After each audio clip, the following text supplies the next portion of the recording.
Okay, it is 6:33 p.m. Welcome to the June 25th, 2025 Parks and Recreation Commission meeting. This is a hybrid meeting with commissioners, city staff, and members of the public participating at the Ar-a-Lago Family Recreation Center in accordance with public health guidelines for in-person meetings and members of the public participating remotely. First, I'd like to introduce the commissioners and staff present. Commissioner Yang Chang, that's it, right? Commissioner Kevin Dawkins, Vice Chair Joseph Grass, myself, Chair Juan Lee, Commissioner Shilpa Patel, and then Commissioner Justin Van Buren.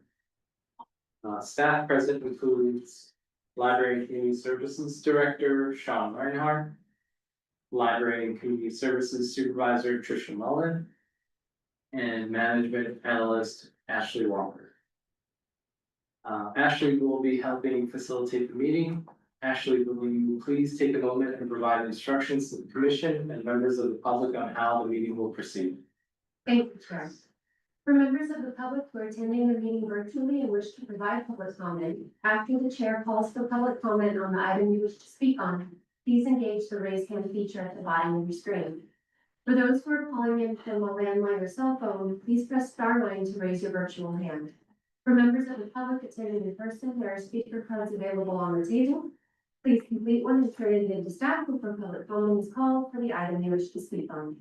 If there are a large number of public commenters, the time limit may be adjusted by the Chair in order to allow everyone a chance to comment. When your turn for public comment is arrived, staff will unmute you. For that, I'll turn the meeting to the Chair. Okay, under public comment, the public may address the Commission on any subject not listed on the agenda. Each speaker may address the Commission once under public comment for a limit of 3 minutes. Please clearly state your name or address or political jurisdiction in which you live. The Commission cannot act on items not listed on the agenda. Therefore, the Commission cannot respond to non-agenda issues brought up under public comments other than to provide general information on it. Ashley, do we have any public comments? Are there any public comments for items not on the agenda?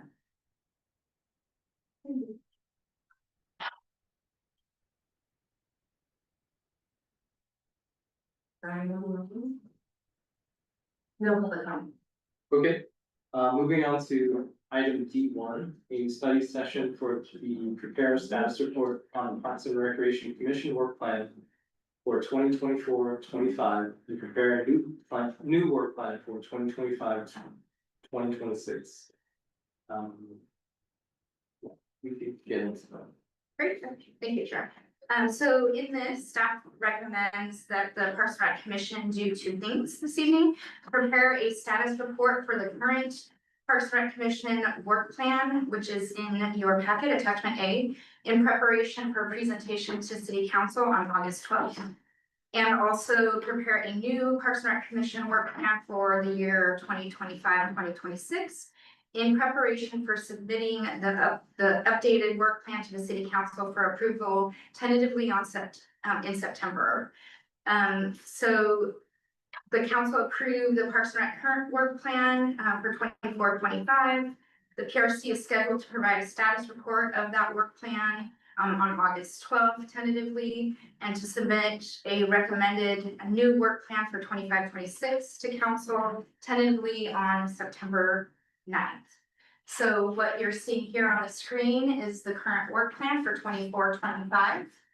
And the current work plan has a few things associated with it and some goals, but not limited to provide a forum for public information and discussion about Parks and Recreation in Menlo Park, support and advise the preparations to open the Belhaven Community Campus, facilitate the goals of Parks and Rec Facility Master Plan, advise on matters related to recreational facilities and programs, prioritizing accessibility, safety, and sustainability, receive staff presentation reports, maintain a 12-month look-ahead schedule of agenda topics, and review and advise on potential synergies with other city departments.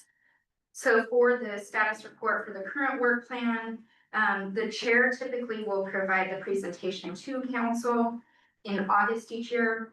Staff recommends that the PRC review the progress in preparation for that status report and that the PRC chair present the report tentatively on August 12th.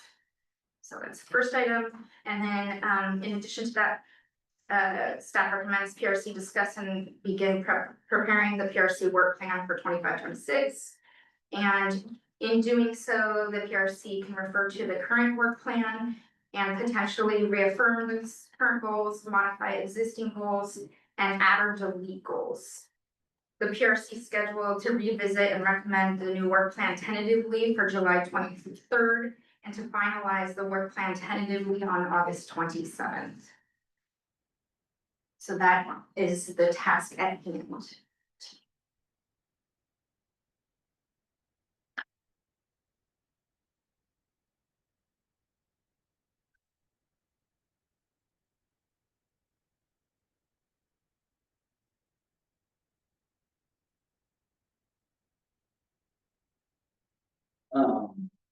Guessing for clarification for, maybe we wanna have a discussion about.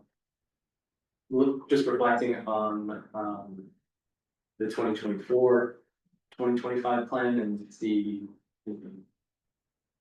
Do some self-reflection perhaps, I don't know what folks wanna do. Right, when it does, that was great. Yeah, so maybe we could start with goal number one. We just go down the list and talk about last year.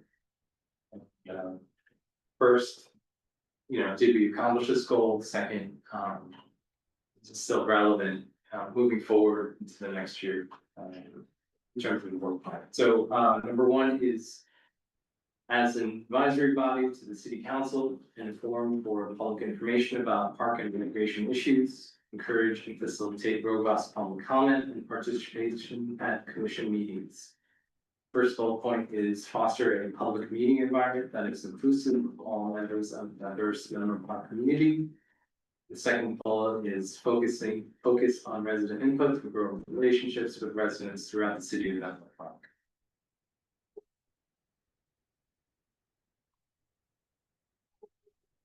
Kind of a catch-all. Yeah, I think it still applies, yeah. yeah, I think it still applies. I think it would both still apply and it should probably both, and also still remain goal number one. I think it is the most important.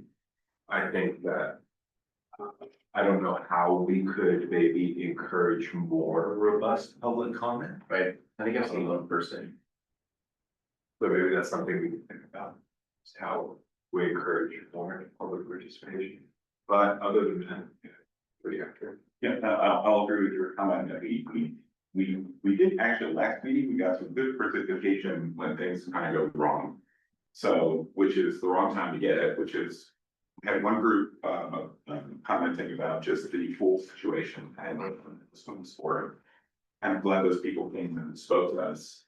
And then the other group was the Friends of Bedwell Park that also pointed out, that Bedwell Park might be neglected bit or wasn't caught in the survey for the city. And when we get to the agenda portion, I'm gonna, talk about agendizing those things. But I think we have the same problem the rest of the city government has, which is just getting people to get involved. So I will second what you said. Any ideas about how to get people more involved? Signal boosting. Signal boosting. Yeah, exactly. Yes, using it as your term. Yeah. Through the chair, if I may, that all sounds good. Sounds like we can have a little conversation on that. Maybe it would be helpful to share on the staff side that we can do to support the chair's presentation of things like we can go back through and how many public comments were received. There were a couple of topics that came up recently, and there were some others earlier in the year. We'd all have to go back and check the notes, like what were they back in July of last year. So we can do that, sort of just provide that data. There were a lot of comments also from online. I think there have been a few that were emailed to the commission, so that's something that staff can do. We can sort of do that legwork and collect that information. And I believe it could also come back to the commission, like perhaps a draft presentation from the chair to the city council could come back at your July meeting, since the presentation is not till August. So staff, we could work with the chair and the vice chair after this meeting to do that. The other thing I did want to call out is that there was a pretty significant citywide survey that the PRC kind of supported and advised that we're. So they.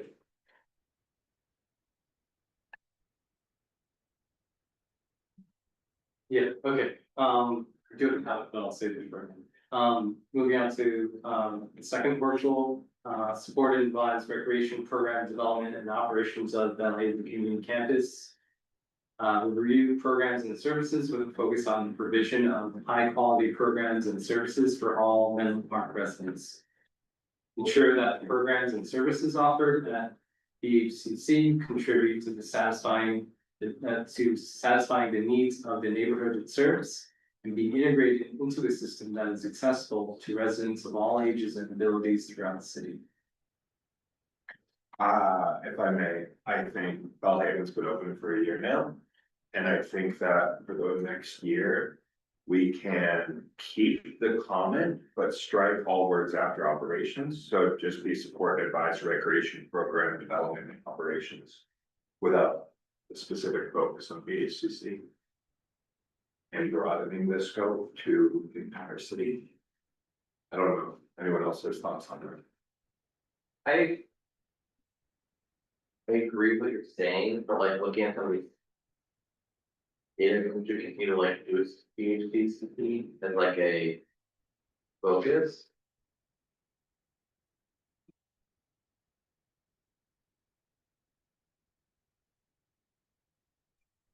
Yeah, I kind of like that, and I'd like to see, if you want, I think we could split out BHCC and. Yeah. The rest of the city somehow, I think it's really important to call out BHCC because it's not much more than a year old and. I want to make sure we can keep a focus on that, it's a very expensive, complex facility that just started. And again, the swim program is not gaining as much traction as we would like, so I mean, I just want to make sure we have a call out for that. So maybe echo your concern, we could keep BHCC, but then say, and the rest of the city or something like that, but I'd like to just keep mentioning them.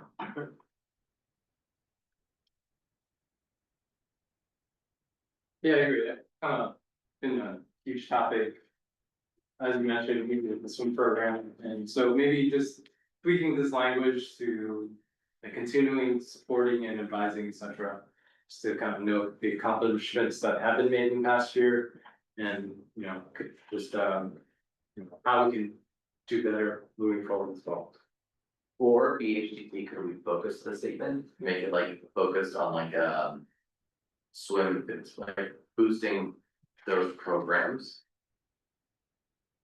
Cause that would kind of go his thought about like, it would be so broad, but bigger, but like. Could we focus like on some specific things we should improve? Well, I think one key sentence there is, if this ensure the programs contribute to satisfy needs of the neighborhood or served. And I think that's really important that we serve that neighborhood in particular. So I like that language there. Again, we have to, it's a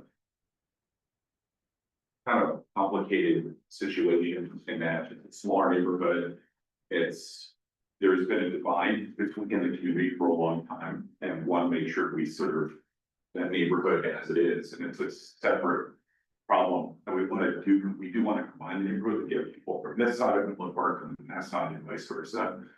But for now, we have to really adhere to the neighborhood there. And again, one of the things is, for the pool, the neighborhood might be too small to support the operation of that pool on its own. It might need some help from. It's already kind of virtually getting help from the side of Menlo Park. So. Yeah. What did you? Does staff have any thoughts on BHCC, like looking at Parks and Rec at large, like what might be needed more over there or how it's going. I know that the drop-in fitness center for over the winter was very. Yeah, so I think just in the context of like this, so overall, the BHCC is an amazing facility, it's our newest facility, we're very focused on having it be successful and ensuring that every resident is aware of it, has access to it, and is using it to the greatest degree that they desire. So in some areas, it does seem like the programs are getting like really good usage, like the fitness center, senior lunch programs. We're adding more recreation classes and trying to adjust to what the neighborhood actually needs. Aquatics, like right now in summer, aquatics actually seems to be doing pretty well. It's the off season that I think has been the real challenge there. But back to like this goal, I think based on what we've heard so far, it sounds like carry this forward with some changes to the language. That, so one thought that I had after hearing the various comments is maybe the first sentence of number 2 could be more general, support and advise recreation program development and operations. But keep those sub bullets. This is sub bullet is really review the programs and services of focusing on high quality programs for all residents. And the second one is, again, very focused on BHCC. Keep that, you know, ensure that the programs and services offered at the BHCC. Maybe you could add on like including Bell Haven Bowl, or maybe later in the conversation, you'll want that to be its own separate goal. So it's almost like you could just do that kind of modification. And again, if there's something like the aquatics program that the PRC feels like it needs like its own sort of focused attention and not just as a sub bullet, then you could always create a new goal. So that's my thought on like what you might do if you want to revise the wording of this goal for next year, based on what I've heard. And then sort of back to Chair Lee's report to the city council. One thing that the staff can do is working with you is again, going back through the work of the commission over the last year, produce kind of like a recap. Hey, here's some things that the PRC did to support and advise program development and operations. You typically do bullet point format. And it doesn't be specific sub bullets as part of that. Unless we can break back to the issue next month. So that's not like, yeah, that sounds helpful. Yeah. I don't know, Tricia, if you had anything to share on that? Yeah, that would be helpful.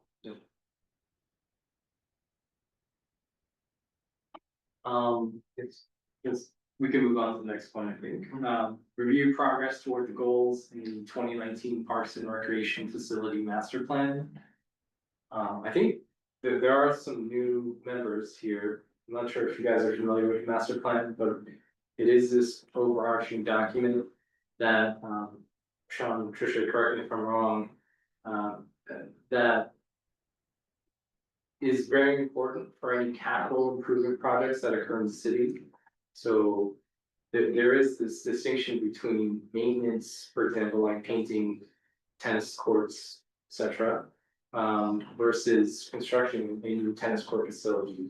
So anything that needs to, that is a future capital improvement needs to be placed in this facility master plan. So encourage you all to encourage all of us, in fact, to kind of get familiar with that document as much as possible. How long is it for? I think 2019 was written, but it is perpetual. Yeah. I think it was, I think it says in the plan, it's intended to be like a 20-year kind of horizon. But 20 years is a long time, and things evolve over time. Again, back to sort of like what would the recap be? If my memory serves correctly, the PRC did review the master plan with the idea of wood pickleball.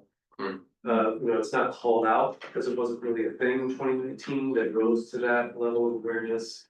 I think that happened during this current term, if I'm not mistaken, since last June or July. So there was certainly that review and even a recommendation to the city council at that time. So I think the question is, should this goal be carried forward? absent PRC review of it, there isn't really a mechanism in the plan itself for kind of periodic reviews. So, at this point, it is in your work. And if we are reading over it and some things seems glaringly outdated, the amendment process would involve a proposal to city council to amend the master plan, if I'm not mistaken. Yeah, because it wasn't accepted by the city council in 2019, so it would seem appropriate that if there's like some substantive change there, that they would see it again. Sure.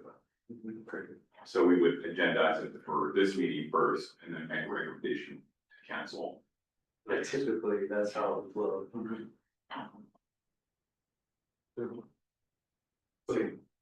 Yeah, we told you. So. Moving on to the next item, participate in park and recreation facility tours to build awareness on recreation systems.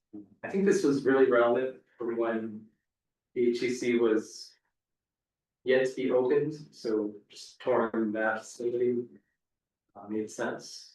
What people feel, what people's thoughts on this bullet points? I actually think it's good for us to drop in on an ongoing basis at facilities. There's so much going on in Menlo Park. I think it would be great to staff to help facilitate that and just periodically, I don't know what the rest of the commission thinks, but periodically have two of us or we don't want to violate the Brown Act, so we don't necessarily want to have the whole commission dropping in on a tour. But it would be nice to schedule tour, well, I guess technically it's not really a meeting if we're just touring the facilities, but yeah, it'd be good to just have a more of a formal opportunity. I mean, I try to drop in and see what's going on, but if you drop in at certain location or program where department knows you're coming, you'll actually get, the relevant director talking to you and they'll think about what they're going to say to you. So anyway, I'd like to keep that on our plan and just going through some facilities throughout the year. But it's, We have new members, and we have new members, right? and by the very way the commission is built, there's a chart, so. So that's something we could work with PRC to really create like a schedule. Maybe, like what I'm hearing is maybe another more of a structured approach, so it's not just random drop-ins, and obviously people have other obligations, so you have to have them in your calendar, so if there's, I think the wording with this goal could probably stay more or less the same, it doesn't necessarily dive into how we execute it. I think what we're hearing is maybe staff next month, we can come back with some proposals, like here's how we would schedule it. And I wonder if, just follow on to that, is like some sort of report out back to the full commission or something that you think would be helpful, like when commissioners visit facilities, maybe in the commissioner reports area of the agenda at the end, that could be something reported to the others, because then that does cover, like the Brown Act, and they disclosed, I went to the facility, I spoke to the supervisor there, they shared this, that, and the other thing, and then it's, the full commission. Right, I like that. So good to everybody. Alright. And then similarly, I think there were some tours that took place earlier in this commission term, so we can do that recap as well for your.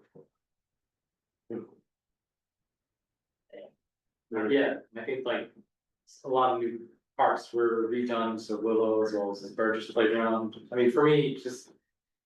I'm an active, my family is an active user, but also just eavesdropping on other parents' conversations and seeing how the kids interact with the structures. I think it's really valuable, so. Moving on.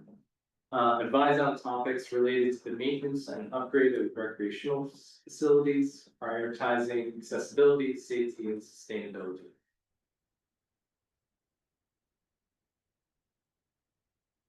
Pretty general. Yeah, well, I agree. Moving on, annually review departmental budget proposal before presentation to city council, focusing on any impacts to parks and recreation services. I think you skipped number 6. Yeah. Oh, I sorry. That's okay. Number 6, just going back, advise on the development and or modification of recreation programs and facilities to meet community needs.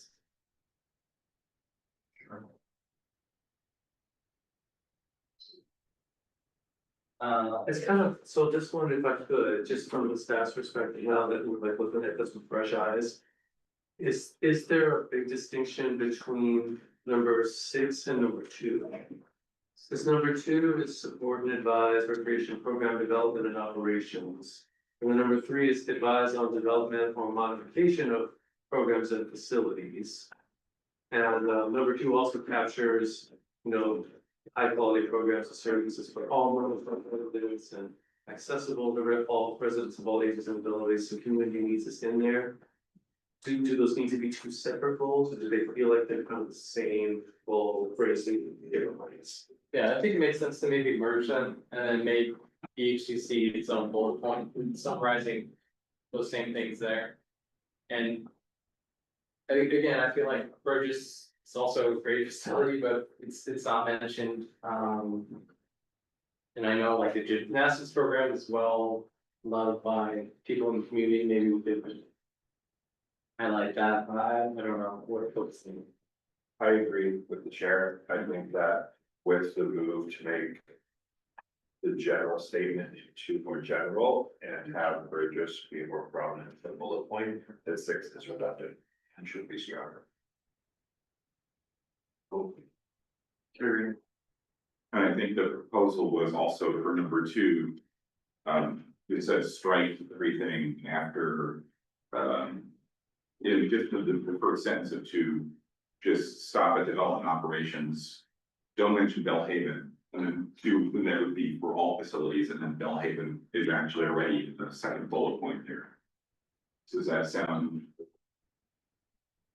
what we're looking for? I think so, yeah, maybe and highlighting the specific things that were high priority, for example, like the swim program, like we already discussed. Right.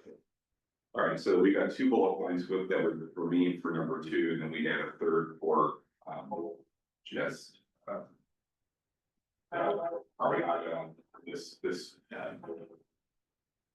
And then we kept the breaking out for gymnastics, another one for the swim program.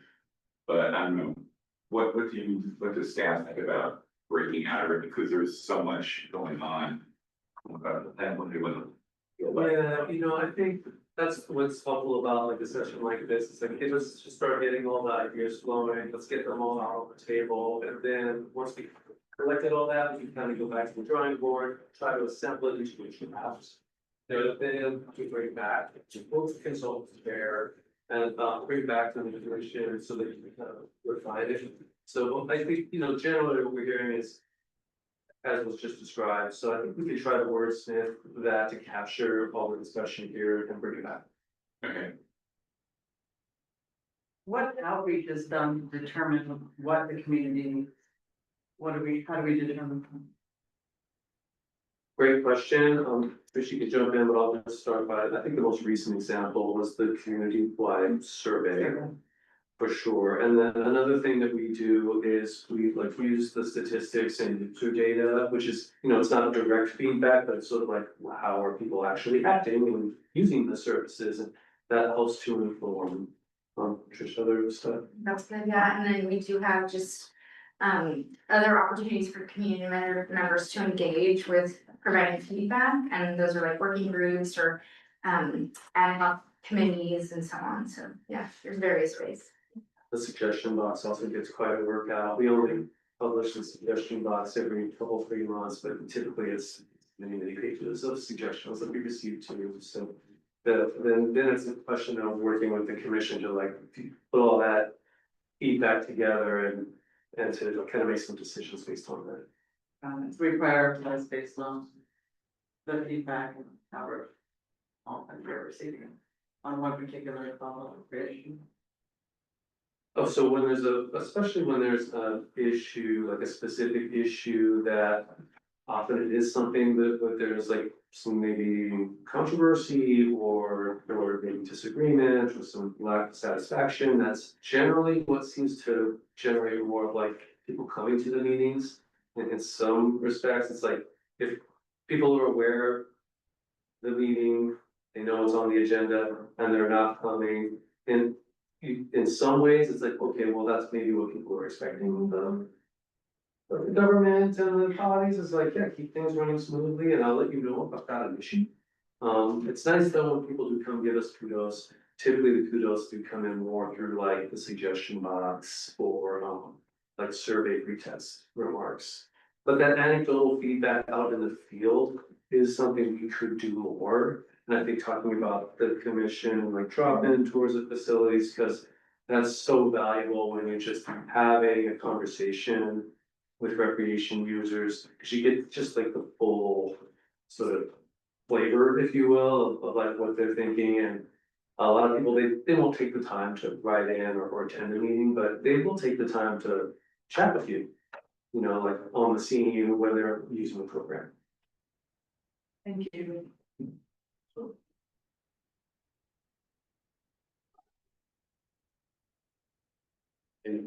Moving on to the next item, annually review departmental budget proposal before the presentation to city council, focusing on any impacts to parks and recreation services.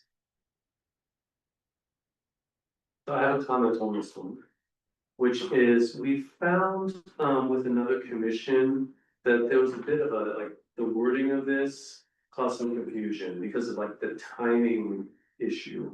So, because it says, review the budget proposal before presentation to city council, and that's actually not really part of the city's process. So really the city council views the budget proposals first when the budget is released.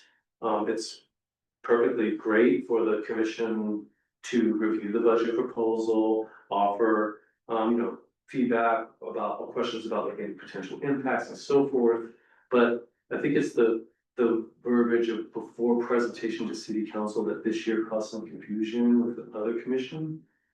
And so I would recommend rewording that so that it actually captures something that's possible to do. So I would maybe just remove the before presentation to city council part and just annually review the budget proposal. That makes sense. I mean, that's how it works. So,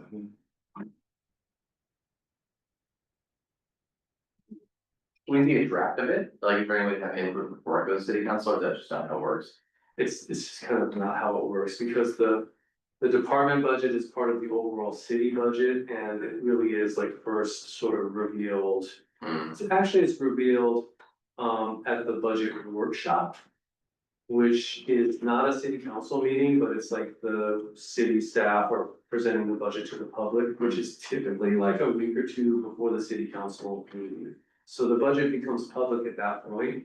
If the commissions have a meeting, they could potentially, in that little window, they could potentially review it. Yeah. But the other thing is that it's like kind of the city council's discussion.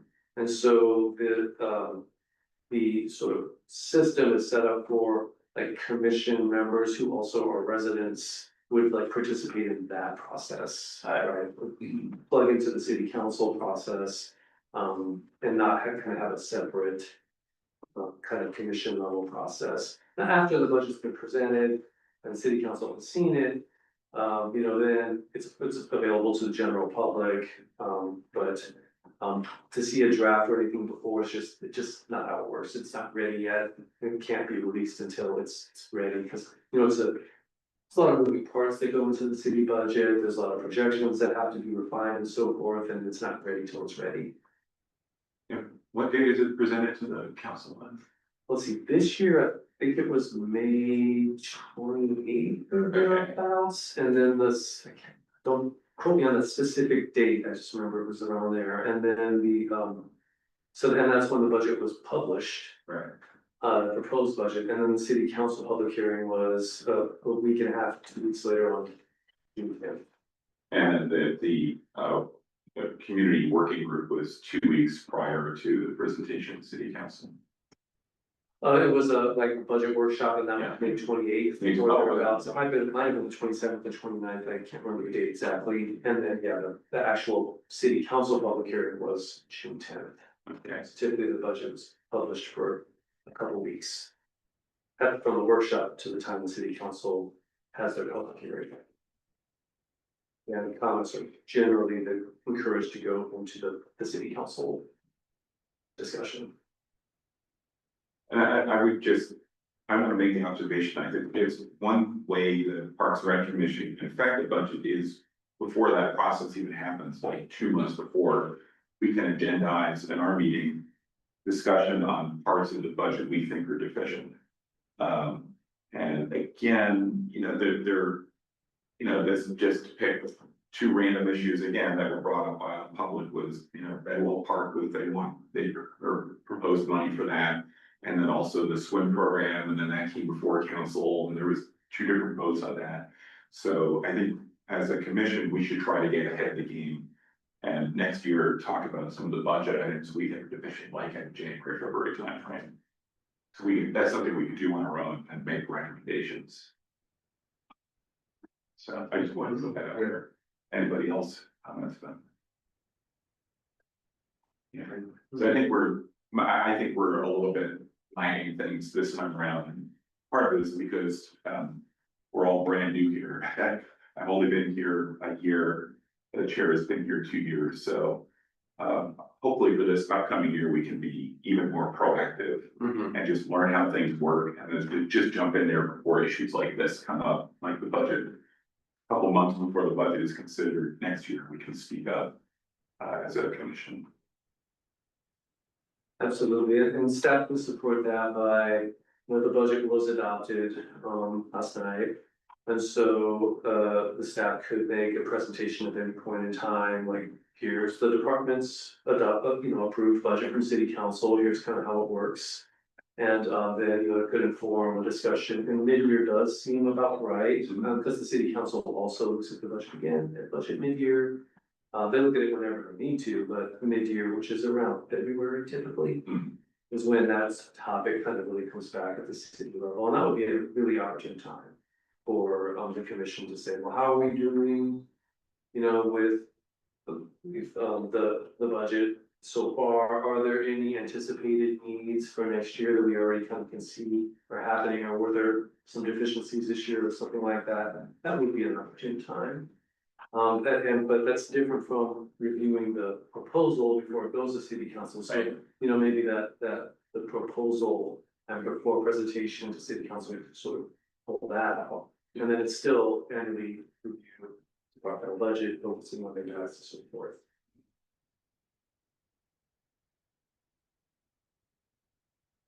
I think that's good. I think since this is our work plan goal, if we do think that having some sort of a budgetary priority discussion on the agenda sometime next January, March, if we think that's important, I think we could add a second sentence on that same goal perhaps. And be like, or to, discuss Parks and Rec budgetary priorities or in advance of the budget or something, so that we may make a recommendation to city council. I think that's something that could be a goal, but I don't know if it's important to include or not. We can kind of similar to the other one, like that's all great feedback, and we'll see what we can do to wordsmith that and bring it back for the commission this month. No, I agree with that. I'm thinking, we're at the end of the meeting, we're gonna go over the agenda. We put on the agenda for January, February, we'll just review budgetary priorities and Parks and Rec at that time frame.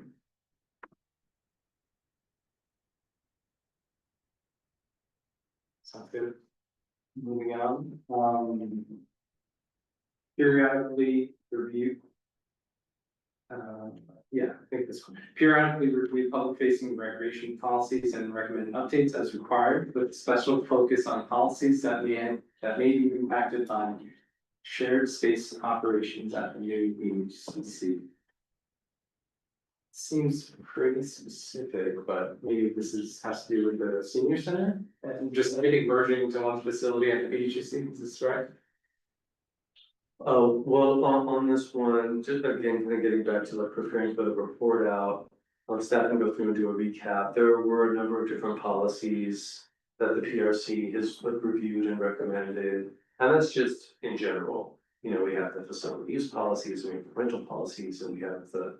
Event sponsorship policy and all these little different policies, and they do need to be periodically updated. I think this really was specific to BHCC and last year's work plan because the new facility was opening. And there were some new policies we had to create, because of the facility. We do plan to bring, I think we even have a policy we want to bring back next month for review and update, so. That will continue to be something we would look to the PRC to advise on. Whether it needs to be like really you know, I think just even the words, the new BHCC, I don't know, new is even applicable anymore. So maybe similar to goal number 2, doesn't necessarily need to be that specific, because we certainly will review policies related to the BHCC. Right, and I guess, yeah, just to provide specific examples, I think you're talking about. Renting out event space at BHCC for a party or whatever the public wants, and so on and so forth, you know. Correct, and I think next month, it's on later on the agenda under the tentative agenda, I think, is the recreation facility use guidelines. We periodically need to update those, new things come up, we have to add something. The locker reviews is something that's come up that we wanted to kind of bring to the PRC to update policy. So some of those things are just kind of always evolving.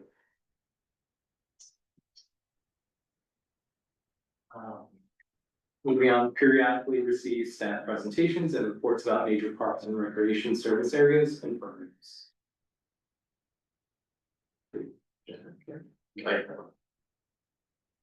Maintain a 12-month schedule of plan commission agenda items. Update and post for public review monthly. That's 7 months.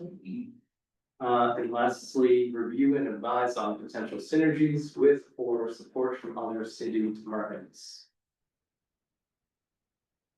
Actually, can you scroll down the screen share just a little bit? Thank you. Should we also, amend this to include youth advisory council, other departments, and we wanted to be closer last time I was here. Youth advisory councils, like, we somehow thread that in, people, or. The youth advisory committee is the committee of the PRC, and it is one of the things I was gonna call out if it wasn't already called out, so thank you for calling that out. You know, they don't make an appearance here, so. Does seem appropriate to have them in the board. Let's see, they did just one presentation this year. So. We'll do that recap, even though it's not listed here, but that would fall under 9, I think, periodically receive, it's not a staff presentation per se.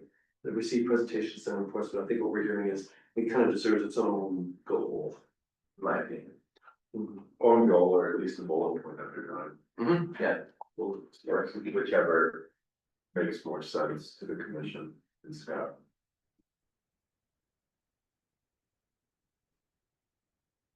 Sounds good to me. Does anyone else have any recommendations? I have one.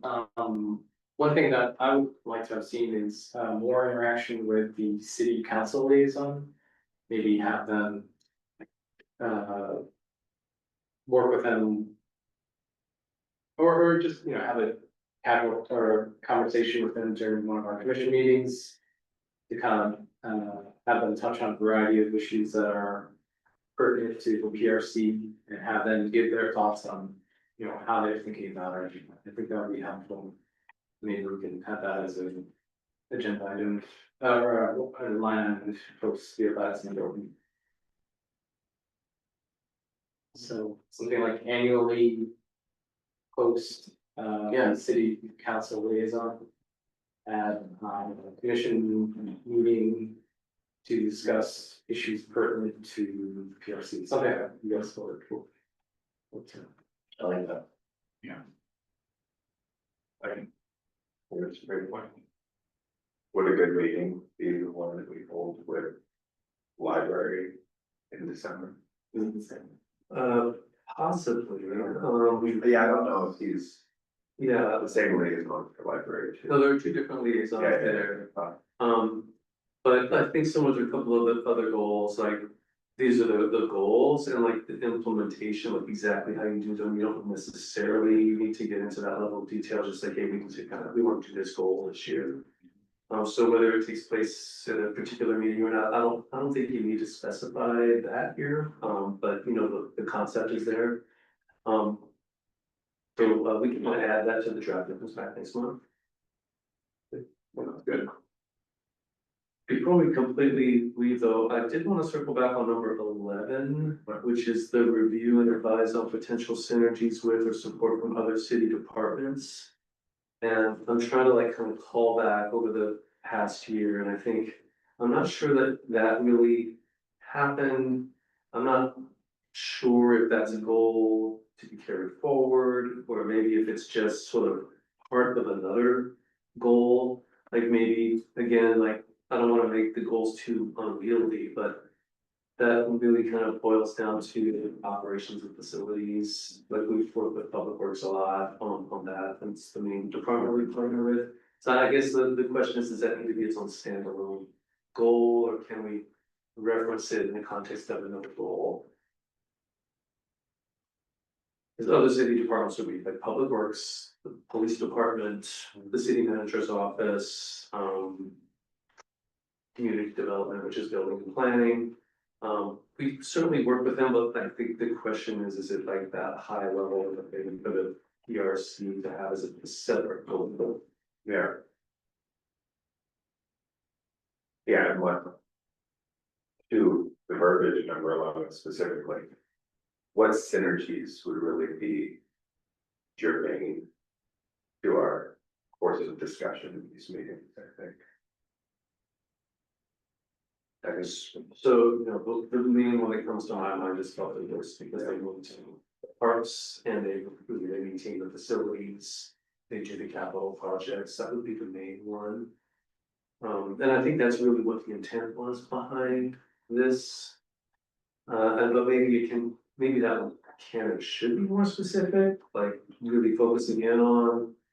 How Public Works and LCS and they can work together to support high quality parks and recreation facilities.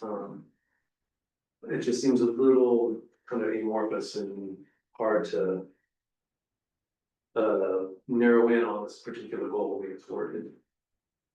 In terms of public works, I think we have questions about that. I think you as staff work with them all the time. You could bring in the right person to talk to us if there's an issue. So if we're gonna talk about in October, building tennis courts and pickleball courts, we could have a public works director come in and talk to us about what the challenges might be. So we don't necessarily need to break that out. But other departments, I would kind of, I don't know how we go about this. I'd love to hear from the police department, how public safety is going in our parks. Are there any issues? We guys haven't talked to us, but I don't know. Yeah, emergency response is another one, you know, we do have the two buildings of designated shelter as is the BHCC. And so maybe that falls under the presentations goal, maybe we can kind of put this concept there.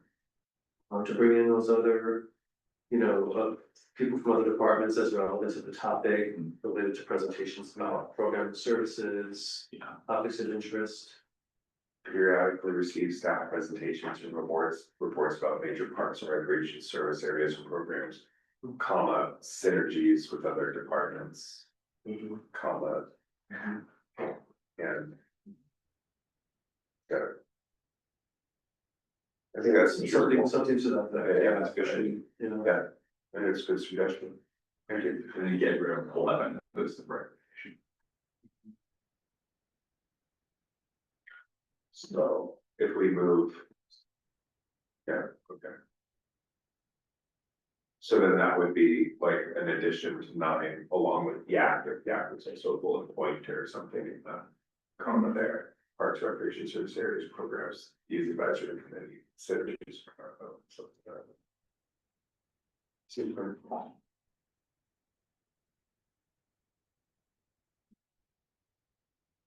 Any other comments or things to add to the work plan? Feel free to. Well.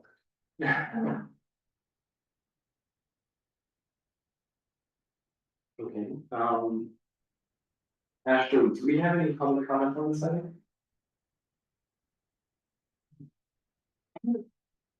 Mhm.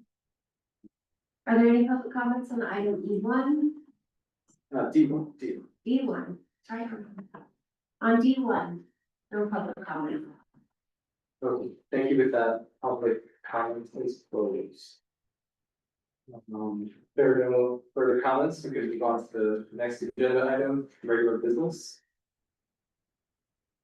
We have item E1, approval of the May 28th and April 23rd, 2025 meeting minutes. Ashley, do we have any public comment on this item?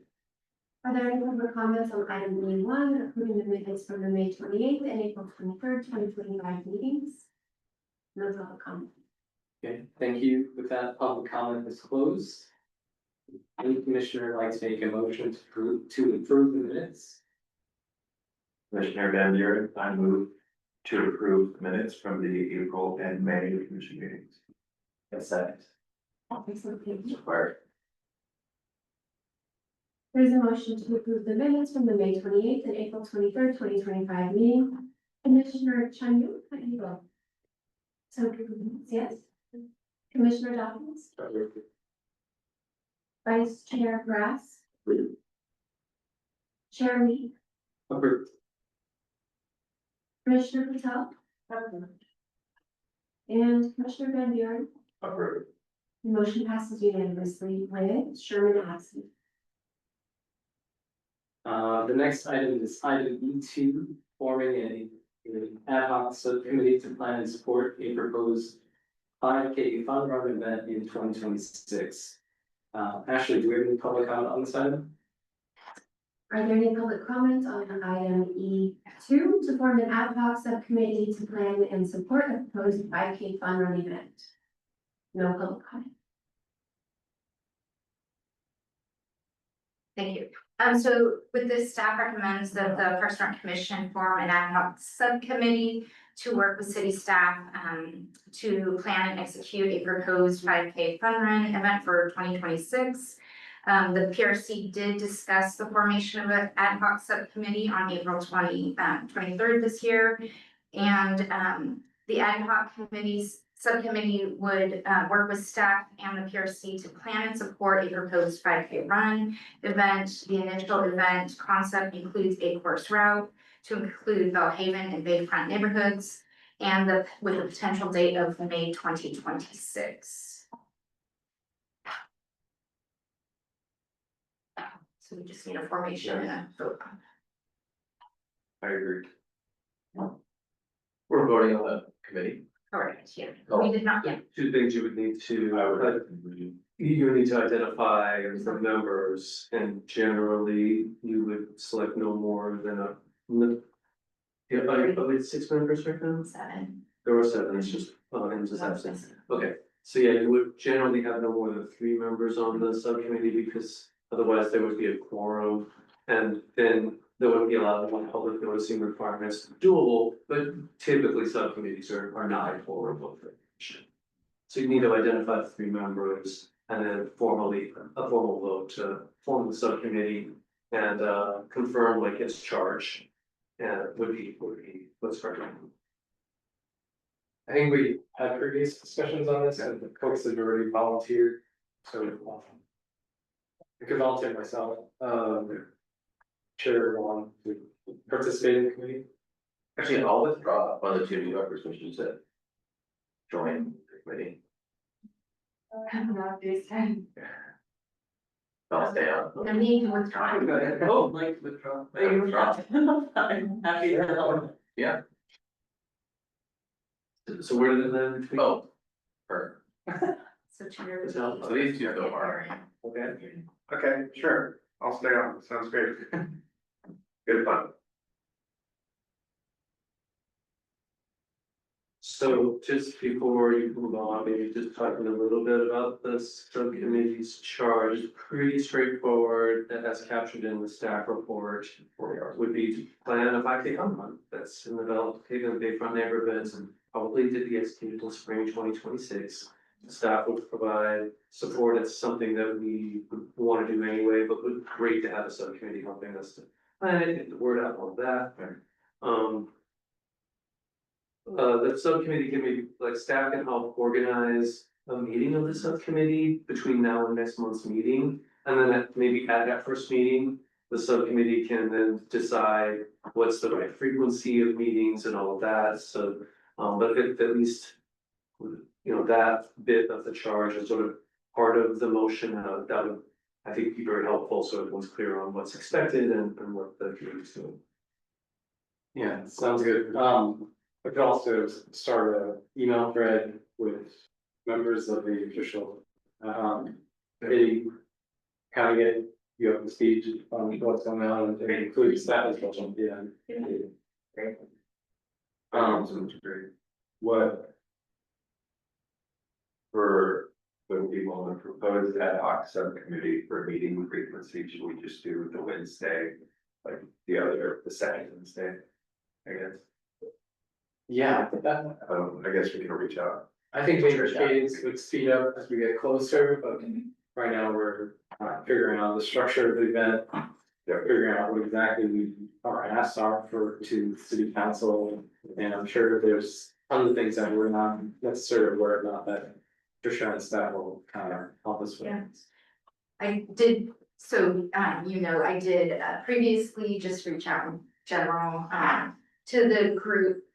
The next step would be connecting with staff, I think, there has been some effort, some conversation with staff, so I think that coordination and conversation would be very beneficial to the event and moving forward. And is there already like sufficient resources within the budget allocated for something like this? Like we're good to go? So I can answer that. I think it depends, I think, on the scale of like the activities. Okay. So I think as it stands now, the answer is yes. However, I think it's important to, let's go through the process of planning it, go through what elements should it have, really do a more precise assessment of what resources would be needed. I think, I don't think it's mentioned in the staff report, but there was maybe a fundraising element that was intended to be part of the event, maybe to support recreation scholarships or something like that. So we want to factor that in. But, you know, I think the short answer is yes. However, as we go through the process, we may find we need to identify some additional resources. But overall, we feel this is very doable. It's something we're planning to potentially do at some event of this type anyway. So I think that's not the main concern. I think it's definitely feasible. Beautiful. In that case, I move to form an ad hoc subcommittee of the Parks and Recreation Commission. That is comprised of myself, Commissioner Lee, and Commissioner Patel. That's that.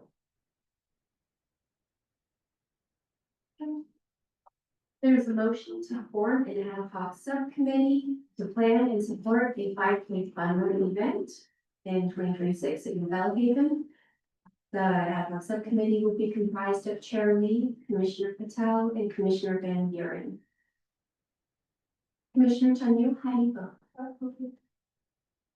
Commissioner Dawkins, Agreed. Vice Chair Grass,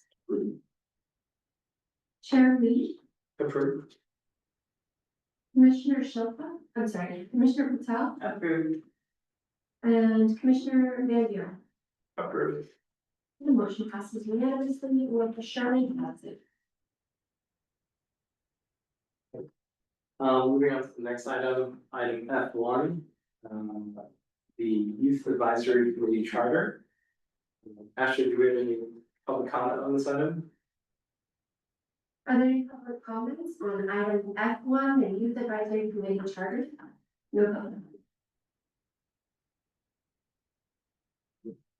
Thank you. With that, public comment is closed and we will open the item for commission discussion. So one thing I'll say is I kind of wish for the purpose section, it would have been interesting, like a retrospective from the current outgoing, yeah, to see like how they view the purpose and like those line items and get their perspective and like for what they did versus like what their purpose was. Because we only saw them once, and so I don't really know if I can. Yeah, full their experience.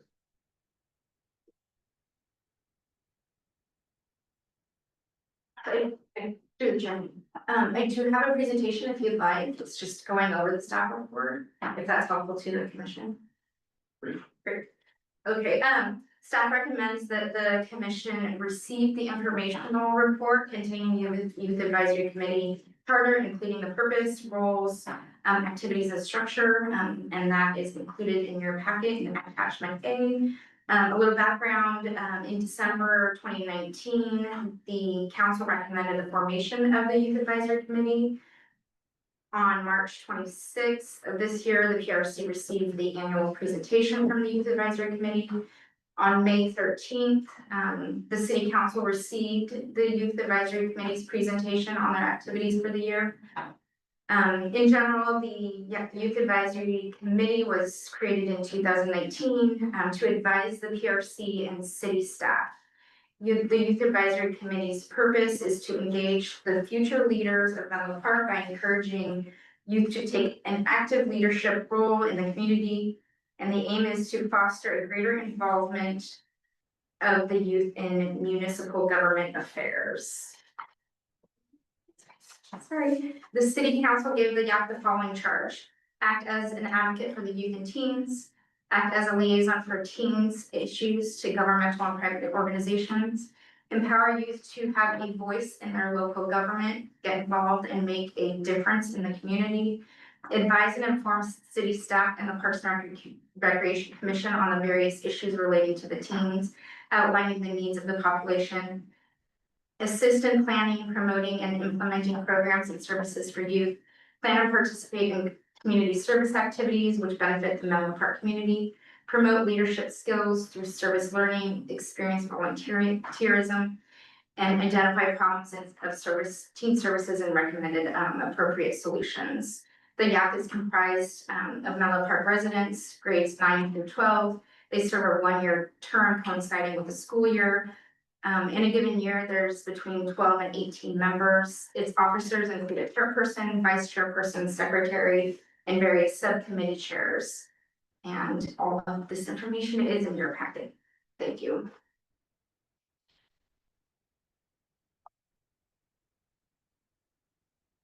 Yes, I have my observation about YAC. I think the one thing I wanted to see from their presentation was direct feedback to us as a Parks and Rec Commission. So I don't see in the materials or in their charter that they are supposed to give an annual presentation. But I guess There is something purpose. what was that? Yeah, that I think is where which page is that? Purpose, yeah. Advise the PRC on and city staff on activities, but I think your point is like, we were lacking that in the past year. Yeah, Direct feedback, yeah. yeah, so I want to call out, I want to ask them in their presentation to going back to page F1.1, in your staff's presentation. It also calls advise and inform city staff and Parks and Rec on the various issues relating to teens and outlining the needs of the population.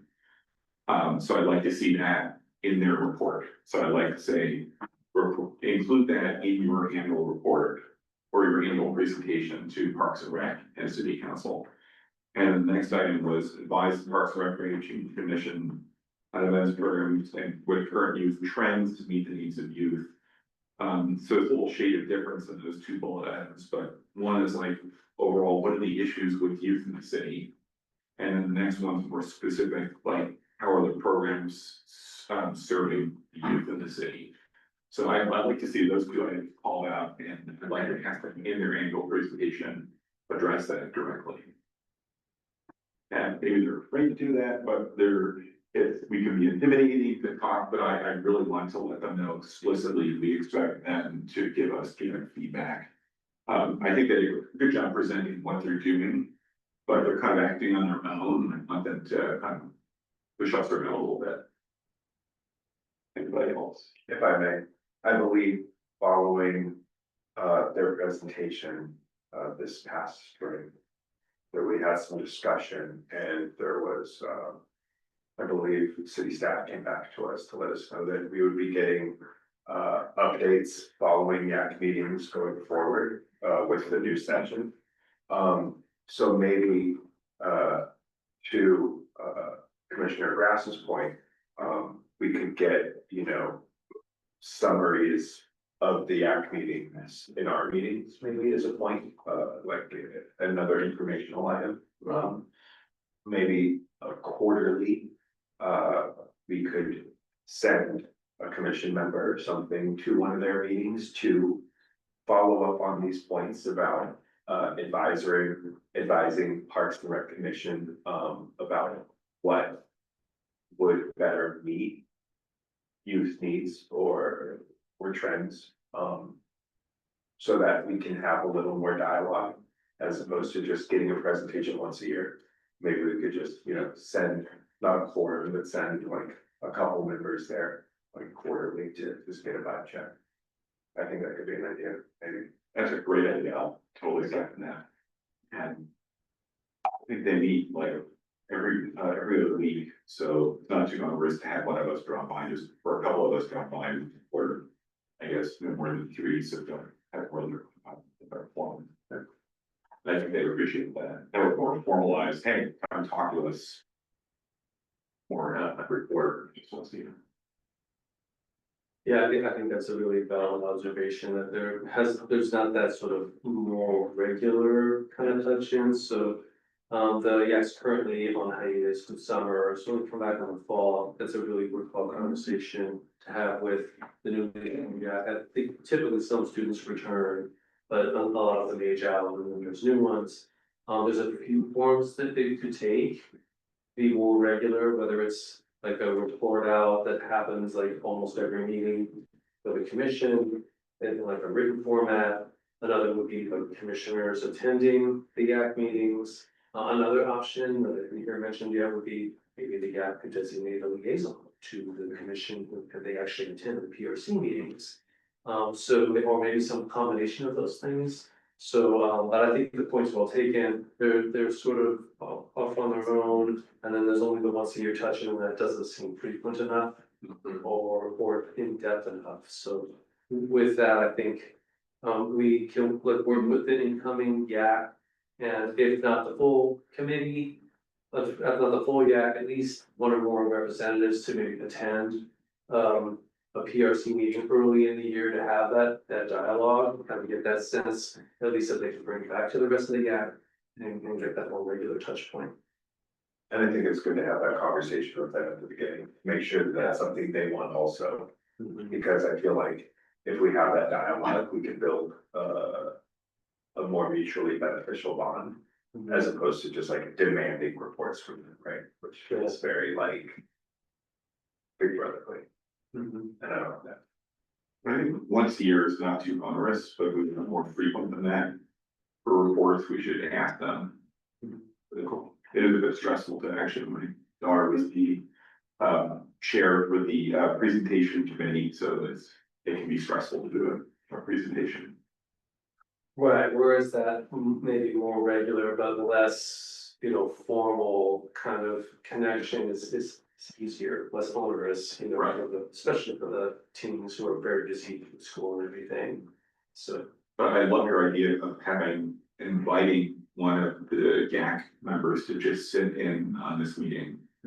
And they could just, they could pick wherever they want, they could rotate a person, I think that actually love that. Yeah, not just like sit in the audience, but actually sit at the table. Yeah.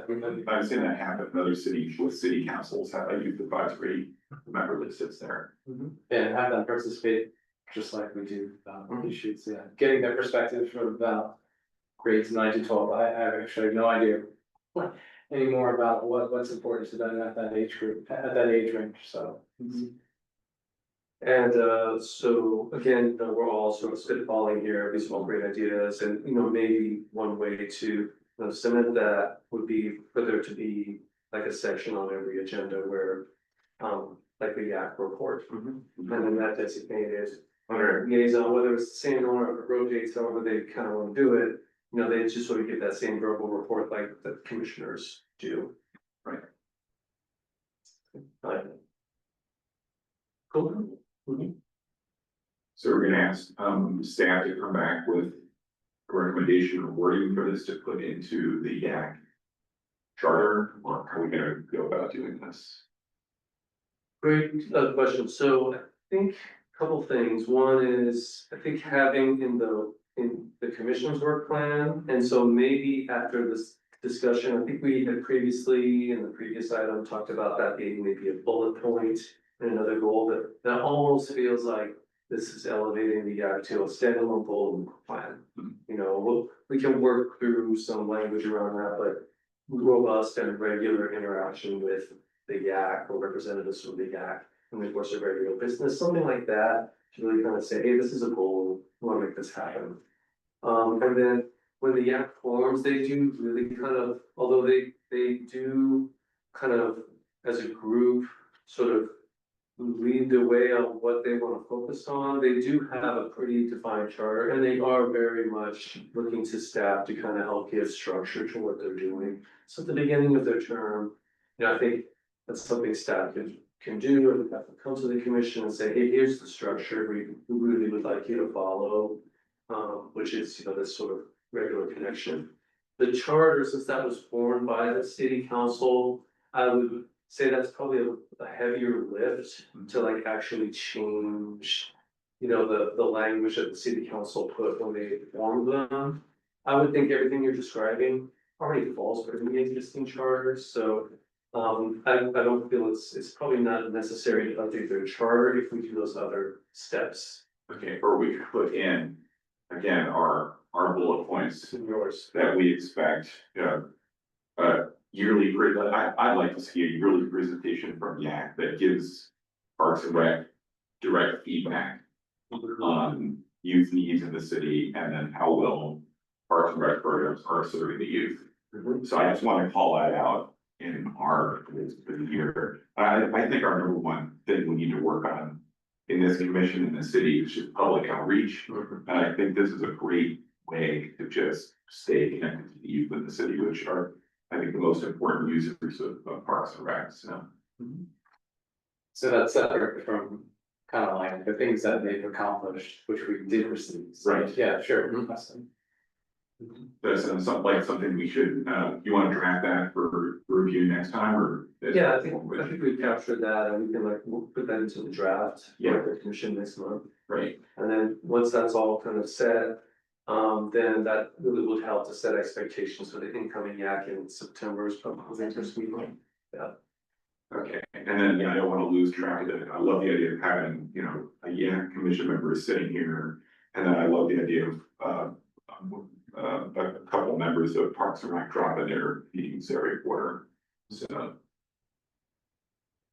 So maybe one thing we can do, obviously there's the work for, bring the draft back next month. But maybe in the run up to the YAC reforming.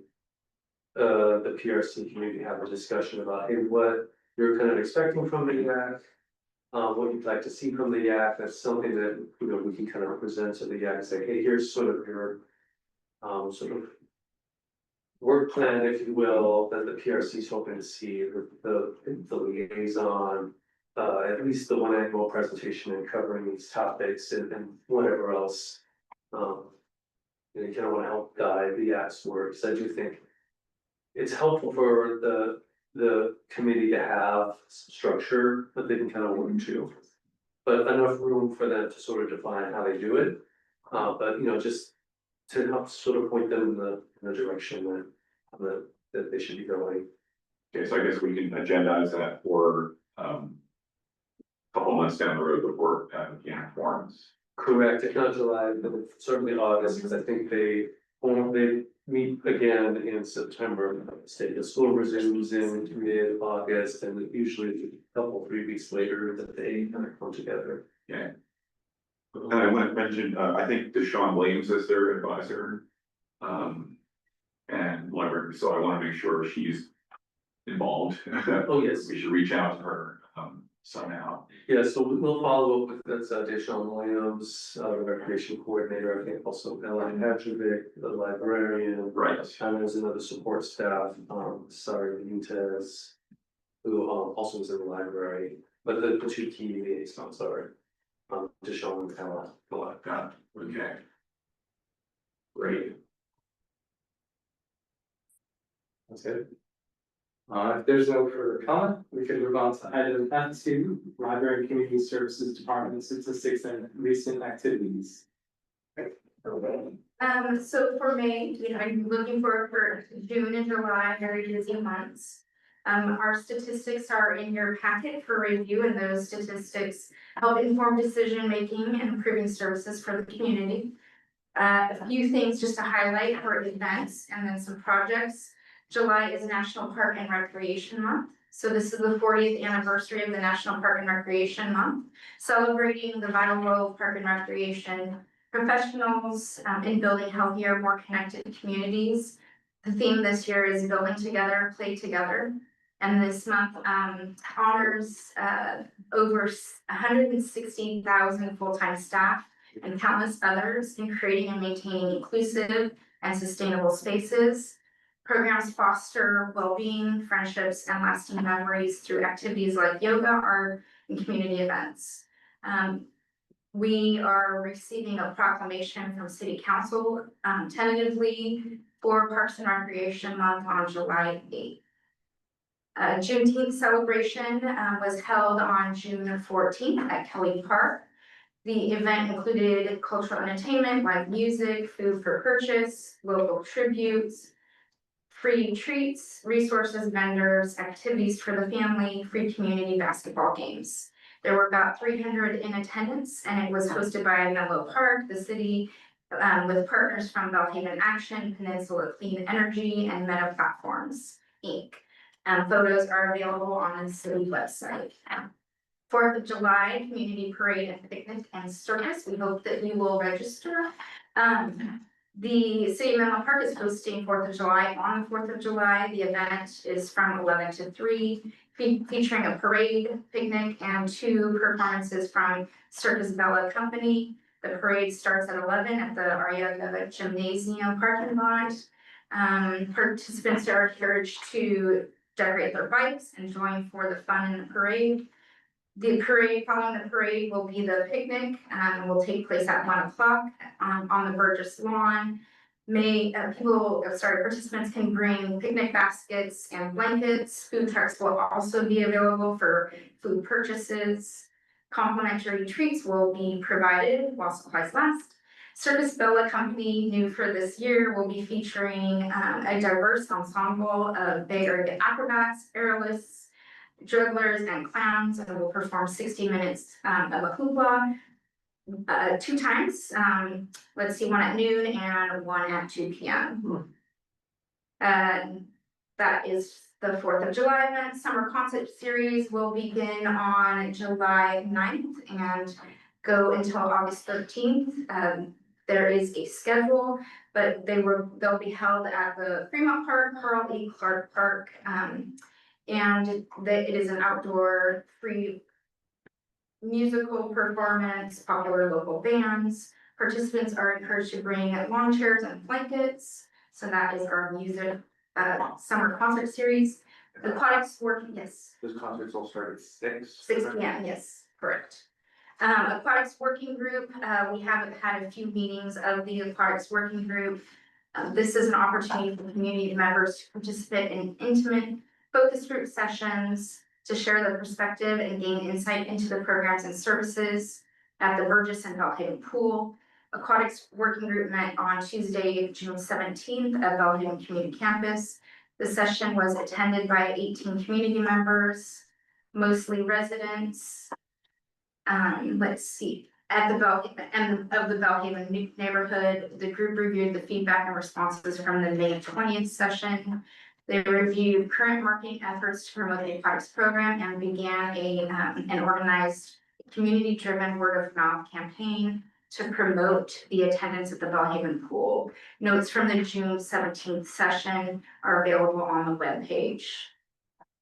Let's see, underwater towel work at Bellhaven Pool. Currently, there is a specialized scuba group, kind of repositioning the T marking of the performance pool of the Bellhaven Pool.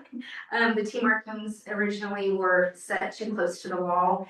The T marks are designed for flip turns and safety so that people are kind of identifying where they need to turn. And we are having those move back 2 meters from the wall to kind of meet the standard. And the work began last week and should be done early next week by Monday. Solar carport installation at Kelly Park. This is happening, this was part of the Bellhaven Community Campus project. We're preparing to put up solar carports in the parking area adjacent to Kelly Park athletic fields. The carports will be designed similar to the carports at the Bellhaven Community Campus main parking area. The carports will provide shade for vehicles underneath and generate electricity. Construction work is scheduled to begin tentatively the week of July 7th and will entail full closure of the parking area adjacent to the Kelly Park athletic field. It will be about 6 weeks in closure time and will potentially end in August. And let's see, and it will, impact the parking there. The main Bellhaven Community Campus parking area will not be impacted and Kelly Park will not be impacted. So that concludes our updates for this meeting. And if I can make a side note about the updates, there were a few pages that were omitted from the packet that should have been there, so they've been distributed to the commission and shared on the screen here. And they've also been included in the minutes so that they're available for the public to protect. Same here. Ashley, do we have any public comment on this item? Are there any public comments on item F2?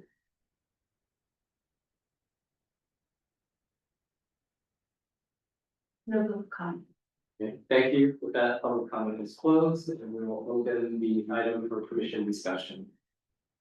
Regarding the Kelly Field parking carport construction and the closure of the parking lot.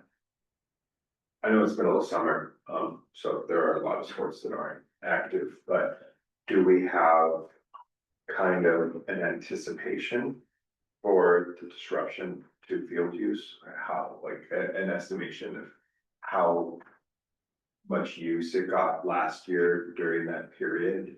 And is there something that Parks and Rec is doing to help with that parking problem? Like, will there be signage up to like park in the BHCC lot or maybe street parking something provide? Yes, so, the field user groups will all be directly notified. Why don't you take? Yes, so thus far, we've acknowledged the groups that are currently scheduled to use the field. And we'll be notifying them to acknowledge the closure of the field and notice that. And then potentially, let them know where parking could be, and acknowledge the impact. Yeah, we've reached out. Great. Yeah. Because I know a lot of groups use it, but I don't know how much like individual members of the public use it that are like reserving sections when it's just like open play, right? Yeah, usually, It's usually just the parking lot would get full, it's usually when there's like an organized, like kind of team rental or everyday kind of casual use when there's nothing specifically programmed. There doesn't seem to be an issue with parking in the parking lot. Now another airtime when the parking lots get full is when there's like a big event, like at Belgrade Community Campus, for example. And then sometimes when there's just a confluence of a lot of things happening, for example, if Beechwood School is having like their pickup. And there's some afternoon kind of programs at Belgrade Community Campus. Even without something happening at Kelly Field, the parking lots can get full, and it does kind of spill over into the neighborhood streets. There were a pretty good number of parking impacts when we were constructing the new facility, but again, usage was lower. So with that combination of learning groups, having signage out there, there is a pretty good amount of parking in the main parking lot as well as street parking not too far away. We're hoping that it won't be too disruptive, like we wouldn't need to cancel any like rentals or anything like that. Will this solar feed directly to kind of the renewable batteries that are already up on campus? Correct, yeah, it's part of the overall microgrid system at the Belgrade Community Campus. It's kind of like the final leg of that project. And remind you, when is the Kelly Park resurfacing planned for again? At this point, it's going to be in the fall, if I'm not mistaken. Oh, so soon after, okay. Yes.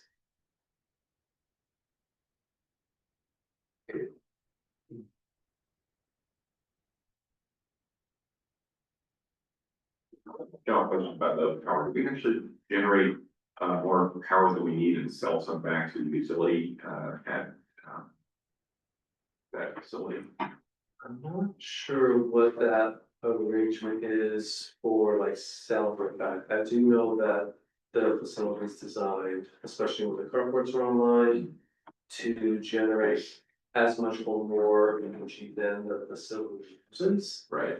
And I know that excess energy is captured in the battery microgrid. Right. I don't know about like the power of the buyback, but I can find out. Okay. But it just seems like an advantage to build a carport, say, to generate some revenue. At least the way my solar setup works at home, that's generating. Yeah, I think for the city, and again, I have to check what the power agreement is, to be honest, I haven't really been close to that in a few years. Because the city has other facilities that do consume energy from the grid, I think, the previous arrangement, it might be the current one, is more in the form of like credits.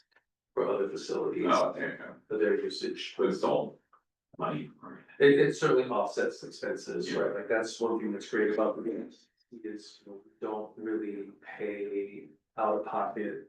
Like electricity bills for that facility, which we do for the other facilities. Okay, thanks. I have a question about the data we collected from about this analysis. It's more about facilities instead of parks from my perspective. If there is intended to focus on the facility, or I guess probably it's just not easy to count like the footprint for park visitors. We can talk about the statistics Yeah. about like the number of visitors. Yeah, it is easier to count the number of visitors to facilities, because we can like put a counter on the door, there's only one way to clean it out, and most, one main entrance that people use, and so we can like just put an automated counter there. Whereas the parks, it's a lot harder to, it's a lot more involved, so we don't have kind of an always on system, because people can come in from all directions. The one thing we've been talking about is maybe we could do like a point in time type count, which is kind of labor intensive, but you like sort of pick like a typical week or typical days, and then you like literally go out and count the number of people that are out there. It's worth doing. I don't know if it's been done in recent memory, but that's one of the ways I've seen it's done. Another way we can kind of assess the level of usage is through activities that people like register for. So like for the athletic fields, for example, we have a little bit more of a sense of how they're used for more organized activities where people actually have rented them. But yes, it's a lot more challenging to get a real crisp precise number of visitors to a park, because we don't have a kind of entry gate. So we would want the data about, like, bookings of picnic tables, like, when people book the picnic tables for like a kid's birthday party or like getting together. Do we have like a data for this kind of information, which may be helpful to evaluate the like the park popularity? So we do have a reservation system and process for picnic rentals. So they are reservable in the spaces that get reserved in the group numbers, we can capture that information. But just as, you know, in general space, if they're not reserved, you know, as Sean was saying, it's hard to capture that information. Okay. Yeah. But we Thank certainly, you. I don't think we're currently reporting on picnic rentals, so we actually could add that in. And that's can be helpful, even though it doesn't capture people who just kind of casually use the tables, is you can see, well, what's the extent of that? And then also compare over time, that's one reason why the statistics have like a rolling year. And including the month of the previous year, because that's also really helpful, like has it gone up, has it gone down, what are the fluctuations seasonally? So that's a good suggestion to add that. And you know, maybe while we're at it, if there's an appetite for more statistics, because we have a lot of them, we can add in statistics on some other things, like I don't think the tennis court rentals are in there. Or reservations are in there, so anything reserving, so like, maybe we'll have another look and see if there's some additional, especially for like the outdoor facilities that we can add in, so at least we can get more of a picture of the park usage. Yeah, okay. I want to add, you know, along those lines, we had the last meeting, the Friends of Bedwell Park. Came and spoke about usage of that park by, people that are not necessarily community members, which is great. That's right next to Facebook. I was gonna talk about that during, you know, the commissioner reports, but just towards that end, I like your idea of, sampling in person, how many people are at a particular time.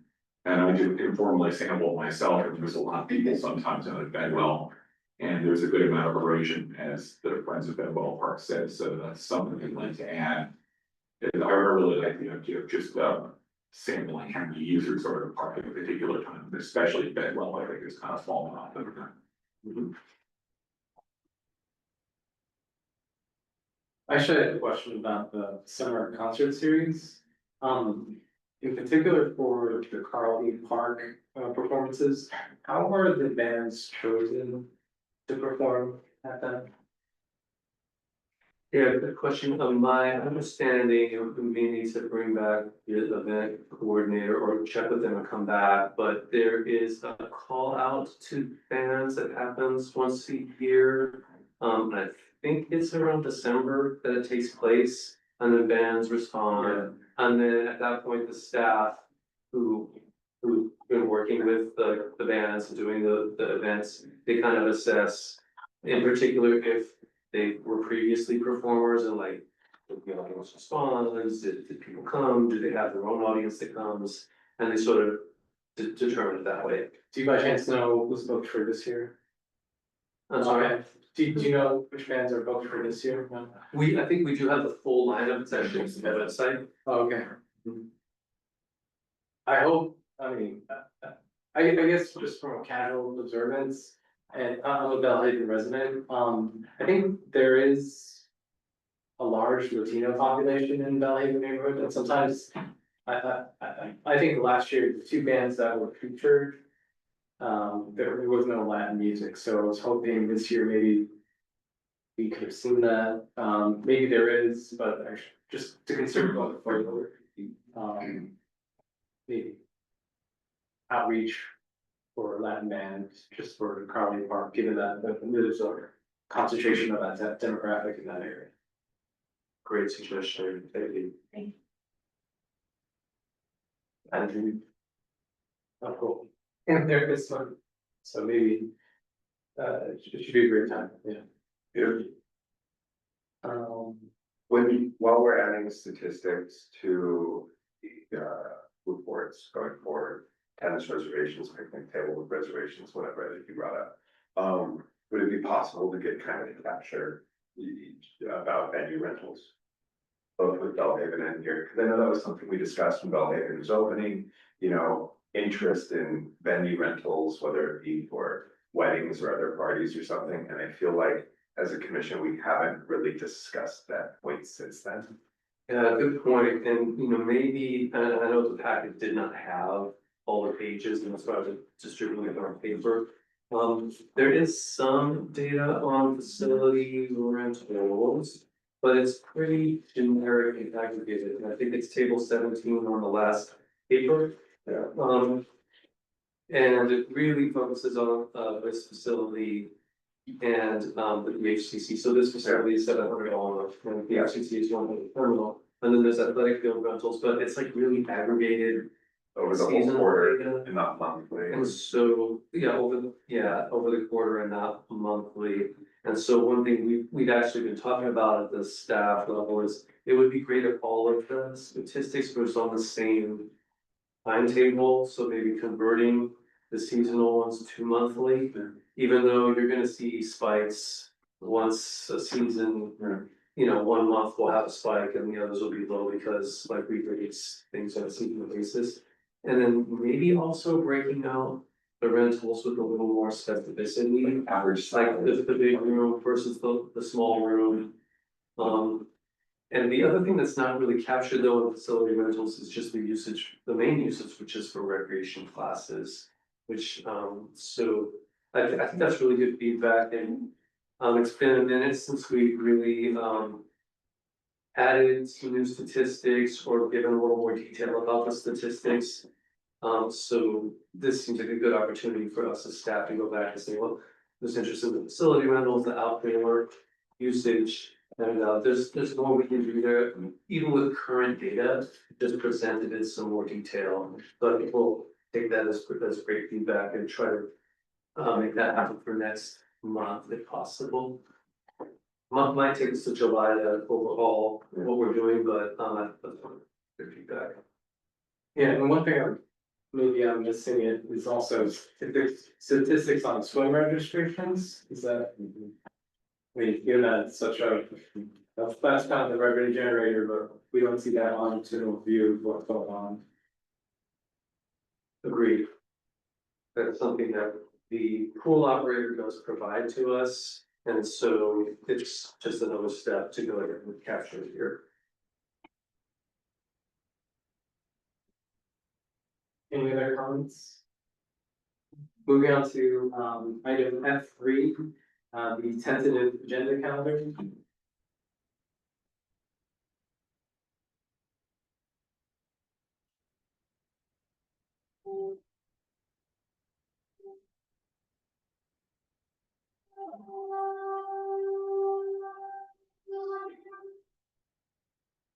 Okay, so the tentative agenda calendar is up. We're looking at July 23rd presentation, potentially alternative for the field allocation process that is coming up.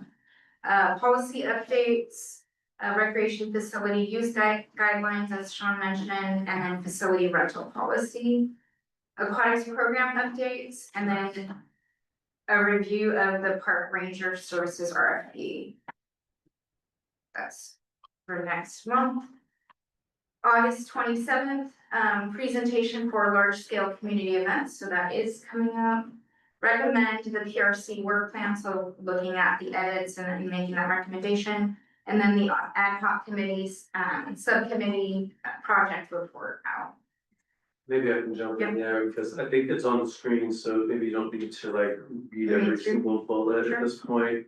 I just want to emphasize, you know, it's a tentative agenda calendar, and things probably will move around. One thing that came up during this discussion that I like don't see next month is the draft work plan for next year. Right, so we would add that in. So just like with a grain of salt, this is like for discussion purposes. All the dates are tentative. Thank you, Tricia. No problem.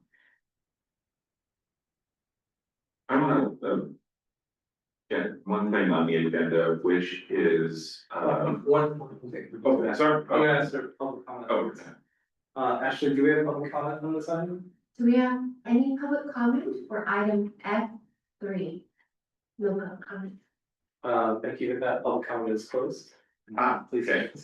Great, let's speak out of turn. I'd like to get just touch bases on Bedwell Park and get that on the agenda at some point. And we are, next meeting, we're reviewing the park ranger services, which we're gonna have a ranger for Bedwell, potentially, and a ranger for the rest of Menlo Park, so that might be a good point to just touch on the needs of the park. So then, I've been out in the park and there was quite a bit of erosion issues there, and there is, for Bedwell, there's a 359-page plan to maintain Bedwell Park that was put out in 2017. And I don't know if we're really following that. So, at some point, I propose getting some feedback from staff about what staff thinks is going on in the park. I don't want to really, necessarily get depth, huge review, but I just like to touch on it if the other council members or commission members are agreeable. Yeah, I think the big point was that there is funding designated, yet it's not being utilized, so. Yeah. It's kind of a big question. That all makes sense, and here's where that, in the work plan discussion, the synergies with other departments really comes into play, because, although the public works is kind of the primary sort of, point, of contact on many of these issues at Bedwell Bayfront Park, because they really kind of do the landscape maintenance and everything, so, just here's where the synergy comes in, that I think would want to bring in from Public Works, because they would be able to speak more knowledgeably about what's currently going on, what's happening with the master plan implementation. Talk about recent projects they have been doing. I know there's been a lot of work focused on like the entry area. Yeah, they just completed that. Right? Yeah, and then there was the flyway trail that was added, and a lot of work that's not really about the park, but there's infrastructure located there. Because it's on a landfill, so there's there has to be release of the methane, and it actually has to be sort of burned off. There's actually a whole facility there for that, and there's also a pump station there. Related to the city's water utility, so there's a lot of activity at the park that's not necessarily on the recreational side that they can speak more knowledgeably about, and then how does that relate to the like kind of more like recreational aspects of the landscaping, the erosion control, and some of those other things. We wouldn't be able to speak as knowledgeably about it as they can, so we definitely want to bring them in. Also, after the public comment from the representative from the Friends of Bedwell Bayfront Park, staff's outreaching to them, because we talked about, it would be good to hear, like, what do they do? What is that organization? That's like, I think the one nonprofit, aside from Beyond Barriers Athletic Foundation, which supports aquatic scholarships, that is like kind of focused on recreation in Menlo Park specifically. We wanted to invite them to maybe come in and talk about, well, what does the Friends group do? And how do sort of they support the park? Because again, I think that would be a really good intro. So all that is to say, that adds to the agenda. I think that's all generally like, yes, let's talk about that. And just to set some expectations for the timing, because we talked about that, work with Public Works to get them here. Yeah. Work with the rep from the Friends group to also get here. So we'll shoot for July. Might have to slip to August or September, depending on their availability. But we'll make it happen at the earliest opportunity. Great, sounds real good. I remember the person that was speaking for Friends of Bedwell Park invited to take us out there, so if you liaise with them, let them know, I'd be interested in going out, they want to bring us out for a walking tour beforehand. Yeah, I was just there this weekend. I think it's like a compromise, right? The beauty of it is that it's raw and somewhat untouched. But there's also like wayfinding that's fallen over and rotting, and Yeah. So maintenance needs to be done in some way. Yeah, the trails are muddy, so they could use some more whatever, crushed concrete or whatever you put down for normal trails. It's just being used a lot, which is good. But yeah, just a couple, it might not take that much to just make it more useful for, I think, like the right, it would be nice if parents with little kids in strollers could go through without sinking into the mud. And have an occasional park bench, you know, fixed up and then, Shade, yeah, especially. some shade and then just fix up the signage. So yeah, the place is just an amazing biological preserve. Really, it's just a phenomenal. So great. If I may. On the very bottom section. For unscheduled future topics, the first point, capital improvement projects update. Would it be possible to get that? Maybe in August, sometime before they begin Kelly Field? Is I have an update on that, so and that again, would I kind of follow Public Works, so I can speak with the Public Works Director actually about this. And Public Works is currently dealing with a pretty significant like staff shortage. And Yeah, like of a team of 10 engineers, they're down 6 of those positions. So, and that's been a bit of a persistent thing for the past few years. And I think we're seeing some of the effects of that, like with some of the things we were just talking about, like at Federal Bayfront. And when it comes to the CIP projects update, that was kind of the response, like, it's really kind of hard for them, like on the staff side, to do a lot of the projects that need to get done, even when funding exists. And then even something like coming and doing a presentation and talking about it. And so they really were like pointing to, you know, there are updates that go to the city council. They would encourage commissions and members of the public to you know, engage in those meetings. Now, that said, I think it's reasonable though for the commission to receive information about that. So what our department is doing with Public Works is like, well, let's figure out how do we get that information in Q&A to the PRC. Is it that, you know, give our staff the information and we can kind of bring it to the PRC? Do they want some of Public Works to be there? So we're kind of still working that out. And again, I think it kind of gets back to when can we kind of reasonably make that happen? So I'm hearing August around the time of the park project. That makes a lot of sense. So, you know, we'll work to make that happen. I think just the question is getting the right information, the right people who are informed to kind of engage that discussion with the PRC. So that's a work in progress, but definitely something that the commission is on your unscheduled, and we've been knocking around and unscheduled for a while. That's why we keep it there. We don't want to lose it. So we're gonna do what we can to move that into a scheduled slot, you know, on this page here. And there is some information we could share about like looking back at their CIP report to the city council. So like there's at least that reference point for those who didn't want to like look at that, so we can distribute that. But I think, you know, there's what this item is about is something more, where the Parks and Recreation Commission can kind of engage in a discussion about it. So we're working on that. And I know that there was previous some discussion, CQA about turf versus artificial turf and all that. I think it was gonna be captured in that. Yes, so and that's, so I'll just give a brief update because it's on the screen there, so although it's not a called out agenda item, it's part of this agenda item. Which is, you know, the Kelly Park project has already been approved by city council, already like set to move forward.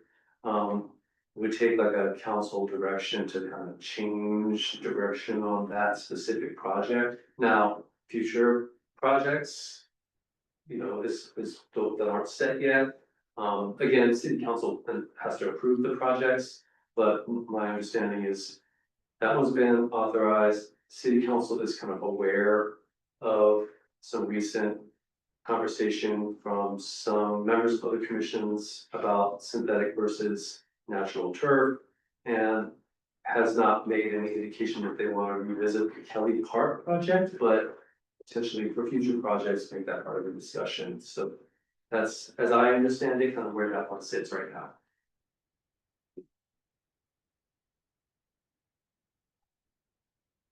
Okay, moving on to commissioner reports. Would any commissioner like to make a short report on items of interest to the entire commission? Yes, I was alluding to just I spent extra time at Bedwell Park this last month and boy, is it really utilized. And I've just noticed, I've actually go out and do photography there a lot and usually wear hiking boots and they come back muddy, which is not great for parents with kids in strollers, so just a small improvement to the trails would I think really help, just not have, you know, people go to the park and be less discouraged, going there, so, yeah, so anyway, I'm glad we agendized this. I hear just all about from Public Works, what the plan is, going forward. And I love that we're, gonna talk to, from Bedwell Park, so I think that's a great opportunity. But yeah, I encourage everyone to go out and just a really magical place, just go out and stand at the top of the hill and then watch all the wildlife everybody, it's just phenomenal. The ground squirrels taking over sometimes.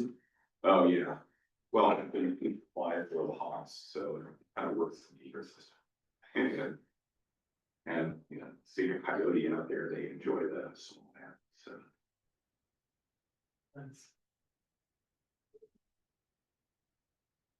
That's all. And- Anyone else have a report? If not, the meeting is then adjourned at 8:24 p.m.